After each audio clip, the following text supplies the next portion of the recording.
Hey guys, I'm Greg. Woo! And I'm Monette. Monette and I are here today to watch from Top Trending 10 famous characters based on real people. Not 9.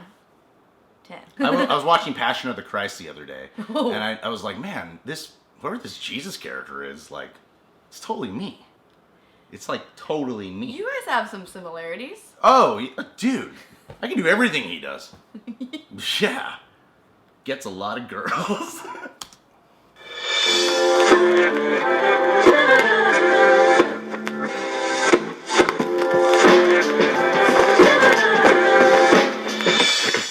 When Betty Boop made her first appearance in 1930, she so closely resembled popular American singer Helen Cain that she sued Fleischer Studios, the company responsible for creating Betty Boop, claiming they exploited her image. Everything from Cain's voice, look, and onstage personality can be seen represented in the Betty Boop character. However, during trial, the studio defended themselves by arguing that Helen Cain had actually copied her signature style from the lesser-known singer Baby Esther Jones. The former manager of Baby Esther was even brought on to stand, where he claimed that in 1928 Helen Cain had seen Baby Esther perform live and copied her style. Baby Esther had passed away before the lawsuit was solved, so the former manager brought in the only known recording of Baby Esther and played it for the court. The case was quickly dismissed, with Fleischer Studio winning. South Park creator Trey Parker named a character from the show after his college fiancée, Leanne Adamo. The character in question is Leanne Cartman, mother of Eric Cartman, who is known throughout the series to be quite promiscuous. Her past is filled with many illicit acts, such as prostitution, nude modeling, and sleeping with nearly every adult character in the show, male or female. The reasoning behind Parker's decision to name his Leanne Cartman after his ex-fiancée was because she had reportedly had an affair during the engagement, ending their relationship, all of which happened years before the creation of South Park. So it is fair to say Parker held a grudge. Yeah. Good man. Good man. The superhero costume designer Edna Mode from the animated movie The Incredibles is based on the real-life costume designer Edith Head, who was well known in the movie industry for her larger-than-life personality and for the extreme pride she takes in her work. Edith has been quoted saying, "I hate modesty, and I am the best of the best," though it does sound like something Edna Mode would have said. Oh my god. Wow. Spot on. Milhouse Van Houten, from the TV show The Simpsons, known for being Bart Simpson's gullible best friend, was based on the character Paul Pfeiffer from The Wonder Years, played by child actor Josh Saviano. His big nose, nearsightedness, and devious nature were all borrowed from Pfeiffer to help create Milhouse. The worst qualities. Maurice Tillet, born in 1903, was a French professional wrestler better known by his ring name, the French Angel. At age 17, Tillet was diagnosed with a rare condition called acromegaly, which means that the bones in his body will suffer from overgrowth and thickening, giving him a unique ogre-like look. Little did Tillet know that nearly 50 years after his death, DreamWorks Animation would use his likeness to create the lovable ogre, Shrek. What do the classic horror characters Norman Bates, Leatherface, and Buffalo Bill have in common? Their characters' inspiration, real-life killer Ed Gein, also known as the Mad Butcher. Between 1947 and 1952, Gein would break into local cemeteries so he could steal bodies of the recently deceased. He would take the bodies home, chop them up, and use the body parts to make different types of souvenirs and furniture. He even made a full skin suit out of a woman, and many masks using skin from the faces. Later, when stealing bodies wasn't good enough for Gein, he began to take his own victims and cannibalize them. It is speculated that Ed Gein's obsession with the dead was started after his brother died while they were both young, and was further pushed after his abusive mother forced him to live an isolated childhood. If you are unfamiliar with the movies, Leatherface and his family were cannibals who regularly made human furniture and wore human masks. Buffalo Bill and Norman Bates suffered a traumatic childhood due to their mothers. Bill was abandoned at an abusive foster home, and later grew up to be a serial killer obsessed with building a human skin suit, while Bates was abused by his mother for the majority of his life, and became a killer after she passed away. That was fun. George Lucas, the creator of the Star Wars franchise, ordered his creative department to create a space mobster using the likeness of actor Sidney Greenstreet, who was always being casted as the classic fat guys in movies. The team then presented George with the ghastly space mobster Jabba the Hutt. Oh man, how offensive. When J.K. Rowling wrote the popular book series Harry Potter, she modeled the short-tempered potion teacher Severus Snape after a chemistry teacher she had in high school, named John Nettleship, who also had a reputation for being quite short-tempered. Nettleship was also J.K. Rowling's mother's boss, so Rowling must have heard a lot about him when her mother got home from work.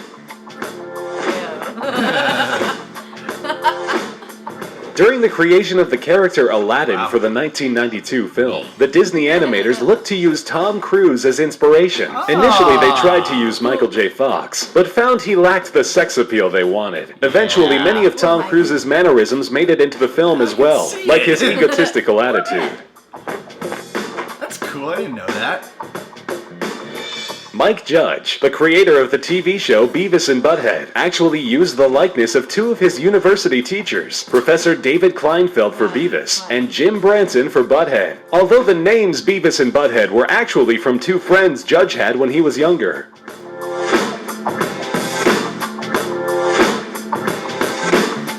Wow. Man, a lot of fun facts in that one. Nicknames? His friends were literally named Beavis and Butthead? Yeah, I guess so. A lot of people that they base it off of, they didn't seem like they based them off of them for good reasons.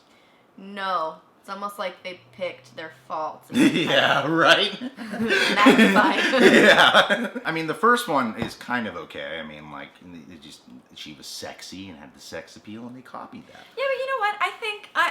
I don't know if I necessarily agree with that one. I mean, the anger coming from that one, because I think even Quentin Tarantino says in one of his books that in acting, when you copy somebody, that's when you don't necessarily do the best job, or you might not do the best job copying them, but you find something new about yourself. Yeah. You know, or you find a new character, which Yeah. Betty Boop did really well. And what are you complaining about becoming a cartoon character? Come on. I know, man. That's cool. I mean, I guess she just wanted some money or something. Oh, right. Okay, makes sense. Betty Boop, huh? She was always hot. You into it? Yeah, she's a sexy cartoon. Man. She's a beautiful cartoon. I would like Betty Boop to, no, I can't. Don't. Hold it in! It rhymes with boop. Oh, no! Okay. Oh, God, that was The funny. South Park one I loved. It is true revenge. Yeah, I've always thought, like, anytime someone has really angered me and I wanted revenge, I've always wanted to exploit them. Like, I've always wanted to just blast them on the internet and just make everyone know what this person did and how fucked up it was. And I feel like this guy did it in the most ultimate way. You know, I think that's what South Park is all about. Bringing up modern, topics like issues and just making it worse. And that character sleeps with everybody on the show? Yeah, apparently. She's, like, pretty promiscuous. My kind of woman. Just what I need right now. Edith Head. Oh, so cute. I think out of all the ones where I'm like, that looks pretty similar, Edith Head was the one. Spot on. I was like, whoa, they look exactly the same, you know? Totally. And I'm surprised I never noticed that before. I think Edna Mode is one of my favorite characters in a Disney movie ever. Yeah, I mean, I'd want her to design, like, my suits and stuff.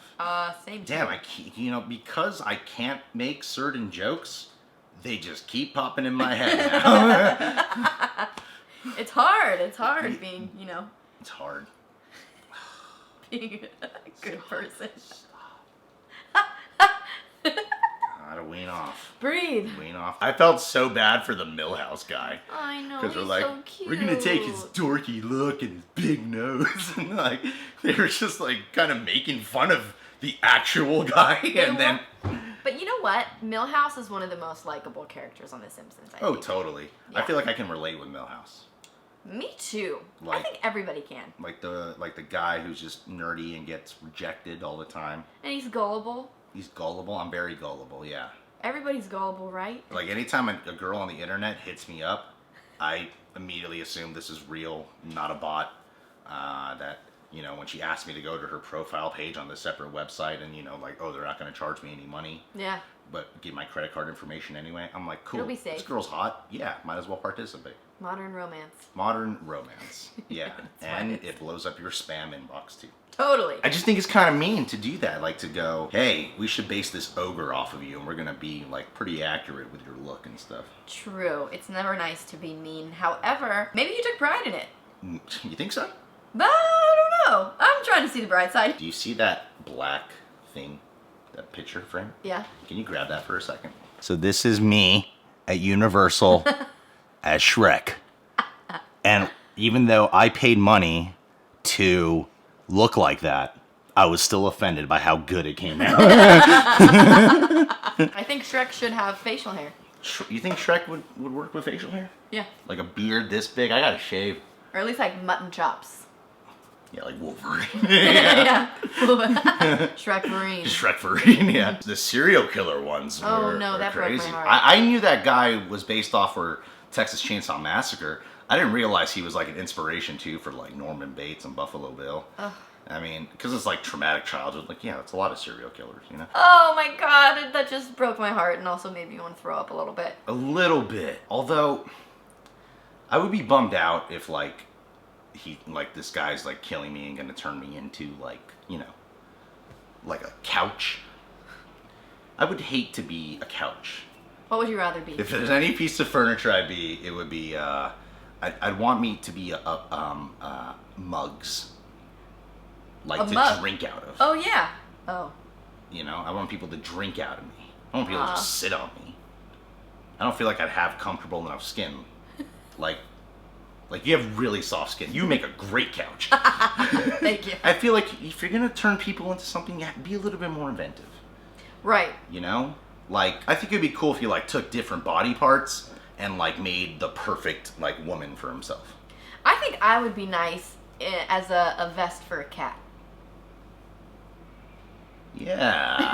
The guy who they were like mob boss who played the fat people or something like that. Sidney Greenstreet, inspired for Jabba the Hutt. That would, I don't know if he was alive when that happened, but that would be the ultimate insult to me. Yeah. We based Jabba the Hutt off of you. I would be offended. I mean, I can relate to Jabba the Hutt. I've had my weight struggles, you know, they fluctuate, and it's all about dieting. And I always felt like if Jabba the Hutt just learned to take better care of his health, like maybe watch your channel and like learn how to eat sweets, but you know, healthier. healthy Jabba way. the Hutt wouldn't have been so miserable. Jabba would have been Jabba the toothpick.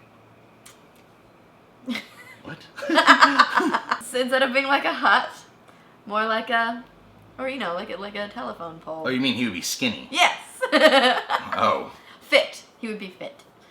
That was great. Oh yeah, Aladdin and Tom Cruise. I could see it. You know. Yeah, like Yeah. I don't know why I never thought of that. I always saw myself in Aladdin. If I came up to you, stranger, you haven't known Greg for like 10 years, stranger comes up to you and I'm like, Monette, I can show you the world.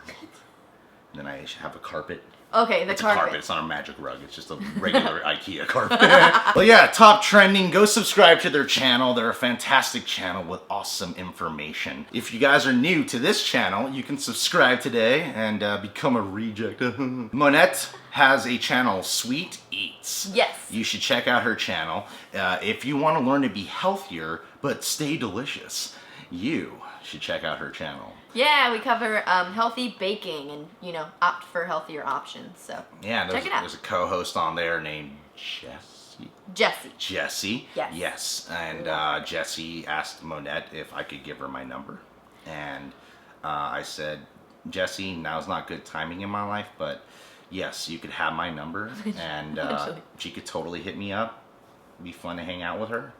And, you know, she works out. She has a nice physique and has a loving personality, at least from what I've seen on YouTube. So Jessie, yeah, maybe we can see where it goes. We'll see what her boyfriend thinks. Oh, she has a boyfriend. Yeah. They're so cute together. No, they're not. Oh. He's ugly. He's not. They're both they're a very attractive couple. This is not fair. How long they been together? 2 years? She's probably so bored of him by They're now. both personal trainers. Well, she teaches Pilates, and they're So he's also so bored. sexy? Yeah. Fuck. They're just a cute couple. They're great people. You're a great person too. Yeah, whatever.